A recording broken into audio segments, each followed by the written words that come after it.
তো তোমরা হ্যালো বন্ধুরা, গুড আফটারনুন। তোমরা সবাই কেমন আছো? আশা করছি তোমরা সবাই খুব ভালো আছো। তো আমি আমার গ্রামে চলে এসেছি ঘুরতে, তোমাদের সাথে আমাদের গ্রামের প্রকৃতিটা একটু শেয়ার করতে। তো দেখো ওনারা কি করছে, ওনারা পাট ছাড়াচ্ছে। তো দেখো এক একটা পাটকাঠি থেকে তারা পাট ছাড়াচ্ছে, আর সেই পাট শুকিয়ে নানা রকম বড় বড় কলকারখানায় যায়। সেই পাট দিয়ে কী কী তৈরি হয় তোমরা সবাই জানো, সেগুলো আমরা মানে ওনারা এত কষ্ট করছেন বলে আমরা সেই জিনিসগুলো ব্যবহার করতে পারছি। তো আমি ভাবলাম আমাদের গ্রামের পরিবেশটা একটু তোমাদের কাছে শেয়ার করি। আমার ঘরে ঘরে বসে বসে বোর লাগছিলো, তো ভাবলাম একটু ঘুরে আসি গ্রামের দিকটা। তো আমি ঘুরতে চলে এসেছি। আমি তোমাদেরকে একটা মন্দিরেও নিয়ে যাব, পাশেই একটা মন্দির রয়েছে, এত সুন্দর মন্দিরটা। তো আমি তোমাদেরকে সেই মন্দিরটায় নিয়ে যাচ্ছি, চলো। চলে এসেছি। তো আমি চলে এসেছি মন্দিরটায়, দেখো মন্দিরটা কত সুন্দর না। এটা হচ্ছে কালীমার মন্দির।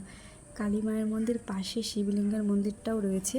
আর জায়গাটা কত সুন্দর তোমরা একটু দেখো। গ্রাম বলে যে অনেকে গ্রাম বলে অচিন্তা করে, কিন্তু দেখো গ্রামের পরিবেশটা তো আমার খুব ভালো লাগে। আমিও শহর থেকে এসেছি, মানে বিয়ে হয়ে এসেছি আমি, যেহেতু এখন গ্রামে আমার বিয়ে হয়েছে। আর আমার গ্রামের পরিবেশটা ভীষণ ভালো লাগে। তো আমি ঘুরে ঘুরে চারিদিকটা খালি দেখি। দেখতে পেয়েছো, তোমাদেরকে দেখালাম একটা শিবলিঙ্গের মন্দিরও রয়েছে। আমি বসে বসে শুধু সেই সবই দেখছি আর তেনাদের কাজগুলো দেখছি। আমার এত ভালো লাগছে, আর বসে বসে দেখছি। আর তোমাদের যদি সত্যি ভালো লেগে থাকে লাইক কমেন্ট অবশ্যই করে দিও। আর কার কার গ্রাম ভালো লাগে অবশ্যই সেটা জানিও আমাকে। আমার তো গ্রাম খুব ভালো লাগে।